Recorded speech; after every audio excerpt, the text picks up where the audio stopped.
ஏங்க அதெல்லாம் வேண்டாம். நீ அமைதியாயிரு மகா. உனக்கு இங்க என்ன நடந்துச்சுன்னு தெரியாது. என்ன நடந்திருந்தாலும் அண்ணி மன்னிப்பு கேட்க வேண்டாம். கோவத்துல தப்பு செய்யறது சாதாரண விஷயம். அதை உணர்ந்து மன்னிப்பு கேட்கறதும் சாதாரண விஷயம்தான். அது உங்களோட கௌரவத்தை காப்பாத்தும்னா யோசிக்காம அதை உடனே செய்யணும். கேளு. மன்னிப்பு கேட்கலனா அக்கா கேட்கணும்க்கா. இங்க நீங்க வச்சதுதான் சட்டம்னா உங்களுக்கு கட்டுப்பட்டு தான் நான் நடக்கணும்னா முக்கியமா இவன் கிட்ட மன்னிப்பு கேட்டாதான் நான் இங்க இருக்க முடியும்னா அப்படிப்பட்ட வேலையே எனக்கு தேவையில்லை. நான் இந்த வேலையை விட்டு போறேன். அண்ணி இனிமே இந்த வெண்ணிலா இந்த கார்மெண்ட்ஸ்ல கால் வைக்க மாட்டா.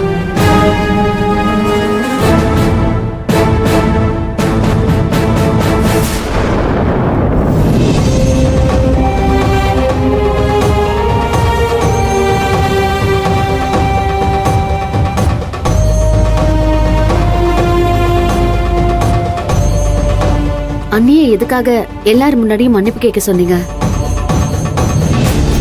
அக்கா அடிச்சது ஜீவாவை. மத்தவங்களுக்கு வேணா தெரியாம இருக்கலாம், ஆனா எனக்கு தெரியும் மகா. உன் அண்ணன் அடிக்கிறத பார்த்துட்டு நான் எப்படி சும்மா இருக்க முடியும்? அதுக்குன்னு எல்லாரும் முன்னாடியும் மன்னிப்பு கேட்க சொன்னா அவங்களுக்கு அது கஷ்டமா இருக்கும்ல. நான் கண்டுக்காம இருந்தாதான் நம்மள தப்பா நினைச்சிருப்பாங்க. அன்னைக்கு அப்படிதான் விஜய் அரைஞ்சாங்க. இப்படியே வேலை பார்க்கறவங்களை அடிச்சுக்கிட்டே இருந்தா அது நல்லதில்ல மகா. எங்க அக்காவுக்காக விடுறாங்க, கண்டுக்காம விடுறாங்கன்னு எல்லாருமே நினைப்பாங்க. அதான் அக்காவை நான் மன்னிப்பு கேட்க சொன்னேன். அது சரியா தப்பான்னு முடிவு பண்றதை விட ஒரு முதலாளியா நான் சொன்னது சரிதான்னு தோணுச்சு. இல்லங்க செல்வம் சார், என்னை மன்னிச்சிடுங்க. என்னாலதான் அவங்க வேலையை விட்டு போற மாதிரி ஆயிடுச்சு. என் கை தான் தெரியாம பட்டுருச்சு. அவங்க மேல எந்த தப்பும் இல்லை. எனக்காக நீங்க உங்க அக்கா கிட்ட கடுமையா நடந்திருக்க வேண்டாம். நான் வேணா போய் அவங்க கிட்ட மன்னிப்பு கேட்டு கூட்டிட்டு வரேன். இல்ல ஜீவா, உங்க மேல தப்பு இல்ல. உங்ககிட்ட சொல்றதுக்கு என்ன? என் அக்கா ஒருத்தரை காதலிச்சு நம்பி போனாங்க. அவ அக்காவை நிறமாசம் கர்ப்பிணியா விட்டு போயிட்டா. அப்பவே விட்டுட்டு வந்துட்டாங்க. இப்ப மதிக்காக அவன் யாரு என்னன்னு விசாரிச்சு சேர்த்து வைக்கலான்னு கேட்டா சொல்ல மாட்டேங்கிறாங்க. காலையில வீட்டுல பெரிய சண்டையாயிடுச்சு. அக்கா அந்த மூட் அவுட்ல தான் உங்களை அடிச்சிட்டாங்க. என் அக்காவுக்காக நான் மன்னிப்பு கேட்டுக்கிறேன். ஐயோ வேணாம் வேணாம், நீங்க மன்னிப்பு கேட்காதீங்க. நீங்க வேற. அவங்க நிலைமையில யாரா இருந்தாலும் இப்படிதான் இருப்பாங்க. அவங்க மேல எந்த வருத்தமும் எனக்கு இல்ல. நீங்களும் என்கிட்ட மன்னிப்புலாம் கேட்க வேண்டாம். அந்த ஆள் தான் யாருன்னு தெரியல, பேர் தெரியாது, ஒரு போட்டோ இல்ல. ஒருத்தரை இந்த அளவுக்கு வெறுக்க முடியும்னு எங்க அக்கா அவங்க புருஷனை வெறுக்கிறத பார்த்தாதான் எனக்கே தெரியுது. ரொம்ப பிடிவாதமா இருக்காங்க. அவங்க அவ்வளவு கஷ்டப்பட்டிருப்பாங்க போல.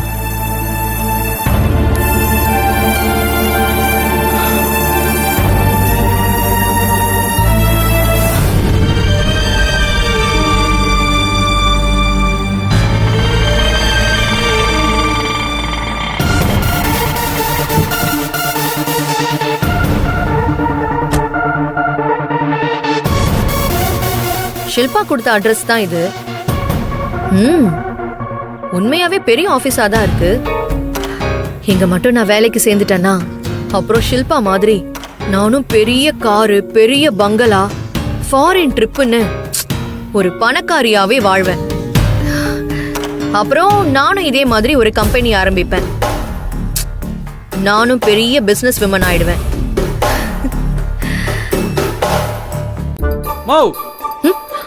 ஆட்டோவை கட் பண்ணிட்டு அப்புறம் கனவு காணுமா? அடுத்த சவாரி போத்தாவல? உனக்கு ஏன் வைத்திருச்சலு? முதல்ல வேலைக்கு சேர்ந்ததுக்கு அப்புறமா ஒரு கார் வாங்கணும். ஐயோ 200 ரூபாய்க்கு 10 ரூபாய் கம்மியா இருக்குப்பா. பரவாயில்லையா? வெயில நிக்கிற உனக்கு மோர் வாங்கதே காசு இல்ல, கார் வாங்க போறியா? நான் இன்னைக்கு யார் முகத்துல முழிச்சுன்னு தெரியல. போமா. எல்லாம் என் தலையெழுத்து.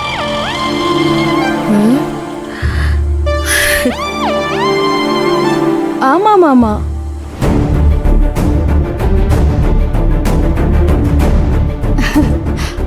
Okay okay. ஹாய் ஷில்பா. ஆ ஏய் ஹாய், வா வா வா, உட்காரு உட்காரு. ம்.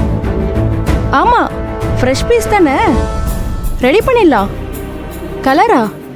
கலர்லாம் முக்கியம் இல்லப்பா, இந்த வீக்கெண்ட்ல வந்து சேர்ந்துரும். சரியா? நான் அப்புறமா கூப்பிடுறேன். பை.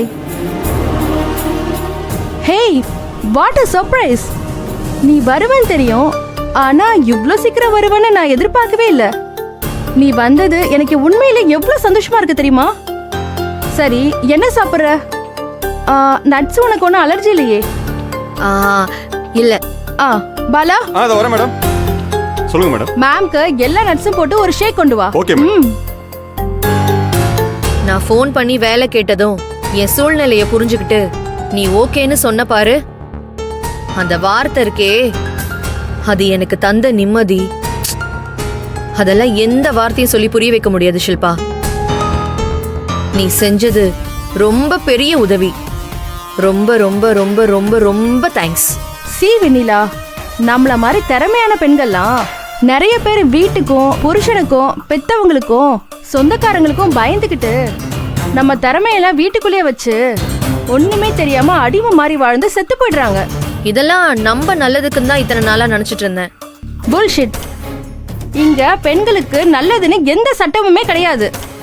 உருவாக்கப்பட்ட எல்லா சட்டமும் ஆம்பளைங்களுக்காக மட்டும்தான். மேடம் இந்தாங்க. தேங்க்யூ. பரவாயில்ல மேடம். சாப்பிடு வெண்ணிலா. நீ சாப்பிடலையா? நான் டயட்ல இருக்கேன், நீ சாப்பிடு.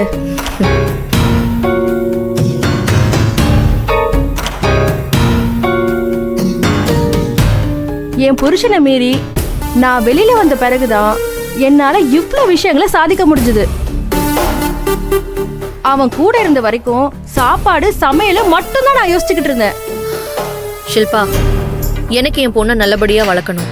அவ ஆசைப்பட்டது எல்லாம் நான் செய்யணும். இது இல்லையே அது இல்லையேன்னு அவளை வருத்தப்படவே வைக்க கூடாது. என் குடும்பத்தை சேர்ந்தவங்க என்னை மரியாதையா நடத்தணும். என் குடும்பத்துக்கு நான் தான் எல்லாமுமாவும் இருக்கணும். ஏன் கூட சேர்ந்துட்டல்ல, நான் உன்னை ஓஹோடு கூட்டிட்டு போறேன். உன் ரேஞ்சே இன்னையில இருந்து மாறப்போகுது. நீ சொன்னது மட்டும் நடந்துட்டா என் குலதெய்வமே நீதான் ஷில்பா. மேடம் ஹாய் வா மேடம். காயத்ரி. வேலை முடிஞ்சது, டெலிவரி பண்ணிட்டேன். 3 lakhs கொடுத்தாங்க. குடு. இந்தாங்க மேடம்.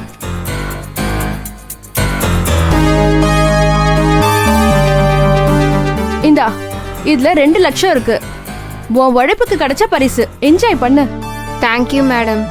எல்லாம் உங்க ட்ரைனிங் தான் மேடம். மேக்ஸிமம் எல்லா ட்ரிப்புக்கும் என்னையே அனுப்புங்க மேடம். உங்ககிட்ட வேலைக்கு சேர்ந்த 1 மாசத்துல என்னோட 10 லட்ச ரூபா கடனை நான் அடைச்சிட்டேன்.